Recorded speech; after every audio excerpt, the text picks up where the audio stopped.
네, 서동수의 글로벌 마켓 리더 메리츠 종합증권 서동수 대리와 얘기를 나눠보도록 하겠습니다. 안녕하십니까? 예, 안녕하세요. 네, 자 오늘 서동수 대리가 준비한 내용들 어떤 내용들인지 먼저 짚고 그리고 저희가 얘기를 이어가 보도록 하겠습니다. 자, 첫 번째 이슈는 강력한 미국 고용에 대해서 얘기를 나눠보겠습니다. 자, 어제는 우리가 이제 중국 MSCI 어떤 편입 여부에 대해서 좀 얘기를 나눴고, 자, 오늘은 이제 고용 부분에 대해서 얘기를 나눠야 될 텐데, 일단은 4월에 미국의 구인 건수가 지난달 대비해서 좀 상당히 많이 늘어난 그런 모습을 보여줬습니다. 예, 맞습니다. 뭐 월요일 날 이제 지난 금요일 날 나온 발표인데요. 오늘 이제 졸츠 보고서까지 나오면서 고용 관련된 데이터들이 좀 쏟아져 나왔습니다.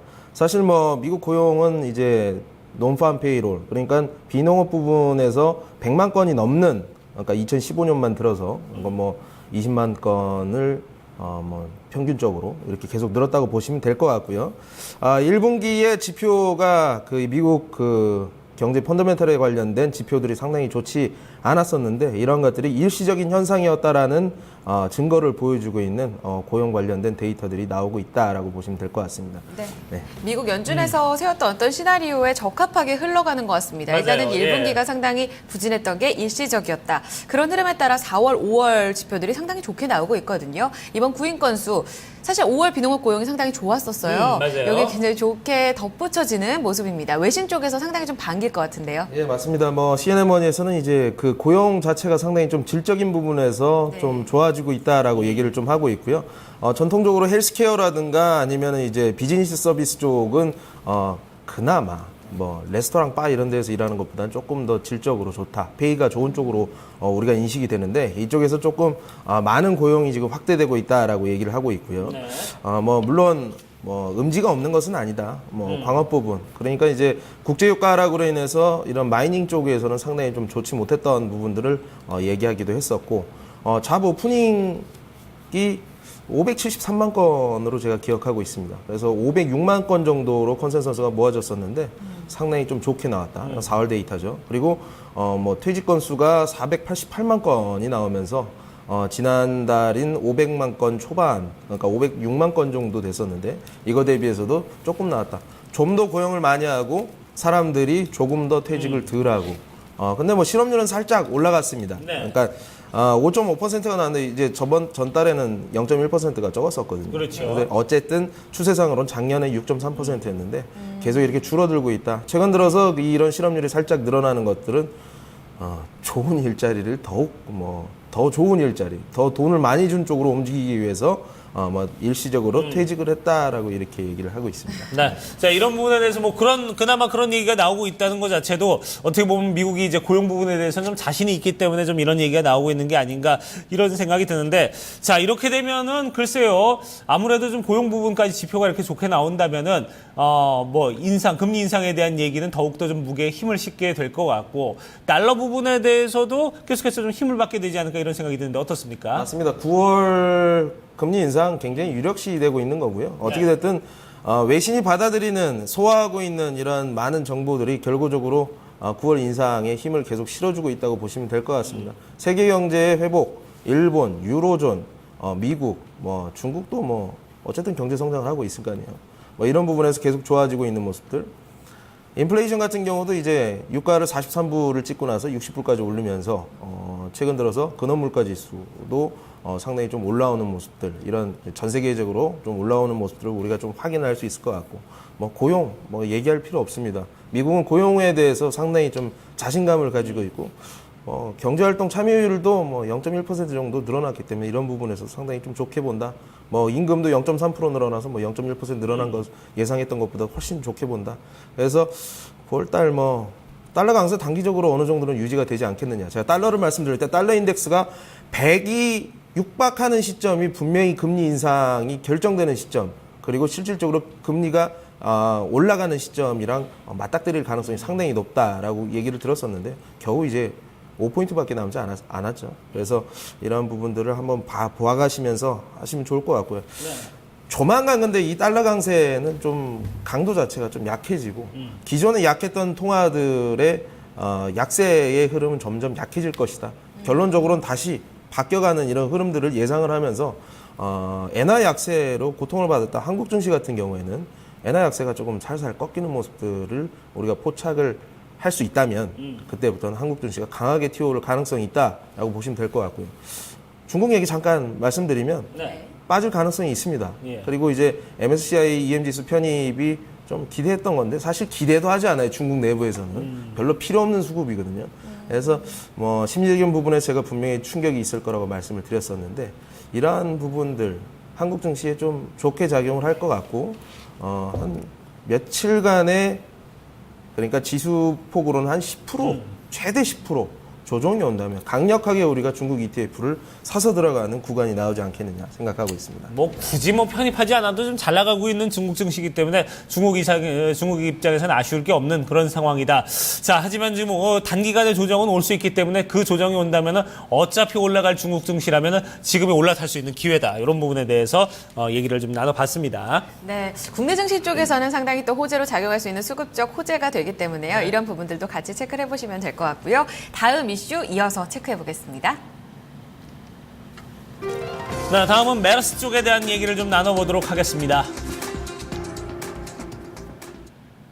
자, 글쎄요, 좀 공포감은 계속해서 좀 확산이 됐었고, 좀 정점을 찍었다가 이제는 조금은 좀 내려오지 않았나 하는 생각이 드는데, 환자 수는 늘어나고 있습니다만, 어느 정도 좀, 예측 가능한 범위 내에서 지금 환자들이 나오고 있기 때문에, 이런 부분이 어떤 증시에는 좀 그나마, 영향을 좀 덜 미친 듯한 이런 느낌입니다. 어떻습니까? 어쨌든 지금 메르스라는 게 무슨 사람들이 다 죽어 떨어지는 이런 굉장히 공포의 그 전염병이라고 인식을 하는 것들이 범용 SNS 채널을 통해 가지고 상당히 많이 퍼져 있다라는 측면이 어떻게 보면 이런 것들이 증시에도 지금 영향을 미치고 있습니다. 명백하게 미치고 있는데 사실 기관이라든가 외국인들은 전혀 신경을 쓰고 있지 않는 부분들을 이제 개인들이 상당히 좀 많이 하고 있는데요. 네. 격리 대상자가 지금 3,000명 육박하는 것도 사실이지만 예. 하루에 500명씩 이렇게 해제가 되는 경우도 있고요. 네. 또 중국이랑 홍콩에 지금 격리됐던 인원들 모두 지금 격리 해제가 돼 있는 상태고 메르스 완치자가 지금 2명이나 나온 상황이다.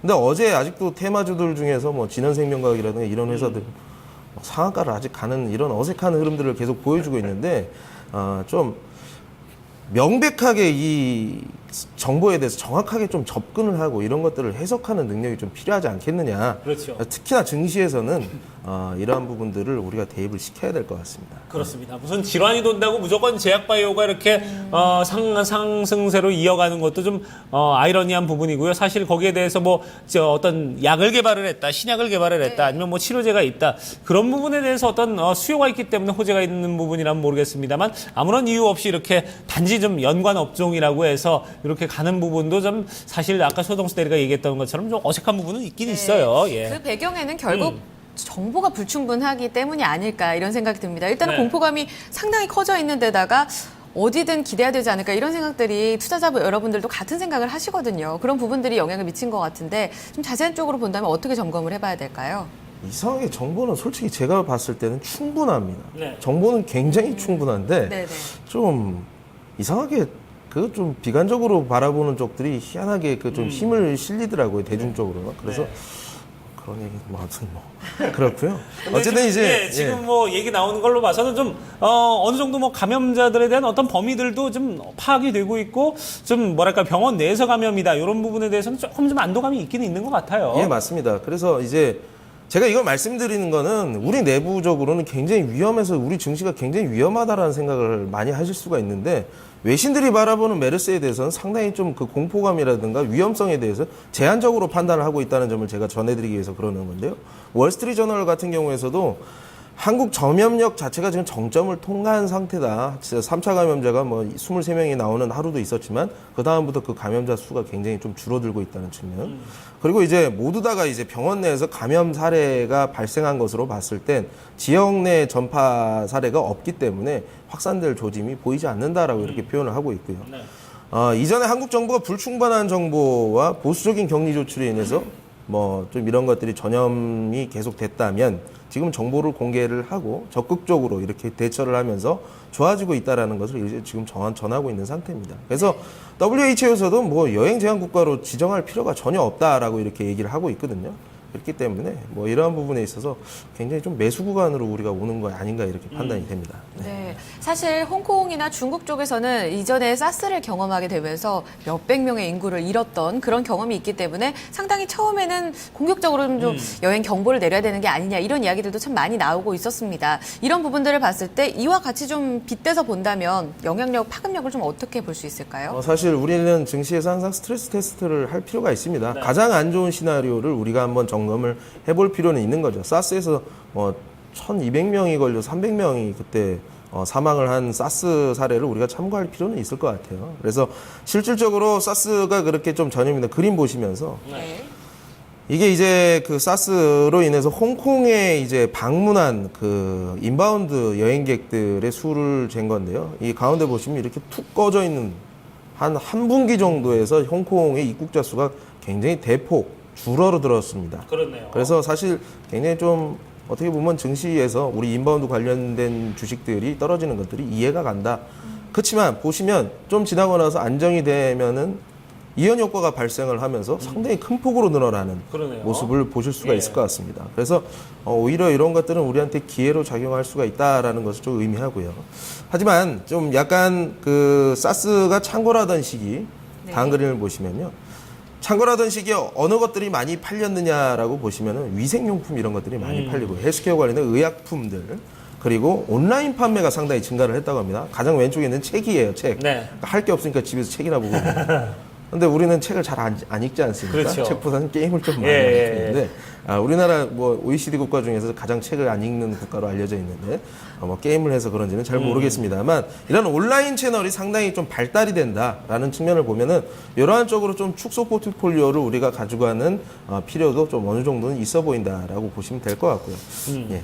어쨌든 제약 바이오라든가 뭐 게임, 뭐 온라인 채널을 의존하고 있는 소비재 같은 경우는 우리가 이 지금을 완벽한 매수 타이밍이라고 지금 판단을 하셔도 될 것 같습니다. 네. 이런 것들이 올라오게 되면 다음엔 범용 소비재들도 실질적으로 인바운드 하는 이런 관련된 주식들도 중장기적, 중기적인 관점에서는 분명히 매수 관점으로 바라보는 게 맞다라고 정리를 해드리겠습니다. 그렇습니다. 물론 이제 쇼핑 같은 것도 그런 것 같아요. 우리가 이제 불안해지니까 좀 온라인으로 아무래도 좀 대형마트나 뭐 쇼핑몰에 가는 게 불안해지기 때문에 온라인 쇼핑을 좀 선호하는 이런 모습들도 좀 보이고 있고 그런 부분에서 이제 온라인과 관련된 여러 가지들 모색을 하고 좀 바라보는 것도 하나의 어떤 투자 포인트다 이렇게 짚어주셨습니다. 자, 전체적으로 지금 글쎄요, 지금 중국의 어떤 사스와 우리가 좀 대입을 해봐서 얘기를 나눠봤는데 분명히 좀 유사한 부분들이 있습니다. 이런 부분에서 우리가 어떤 경제 흐름에 좀 이 추이를 찾아보는 것도 도움이 되지 않을까 하는 생각이 들어요. 네, 어떤 공포 구간의 정점을 지나게 되면서 이제는 조금 반등, 리바운딩을 기대해 볼 수 있는 구간에 접근했다는 이야기를 해주셨었는데요. 제약 바이오 게임 온라인 채널 쪽으로 계속해서 좀 다시 반등 추세를 기대해 보는 그런 구간입니다. 오늘 전략에 참고적으로 살펴보시면 좋을 것 같습니다. 두 가지 이슈 여기서 마무리 짓도록 할게요. 메리츠 종금증권 서동수 대리와 함께 이야기 나눴습니다. 감사합니다. 예, 감사합니다. 그렇습니다.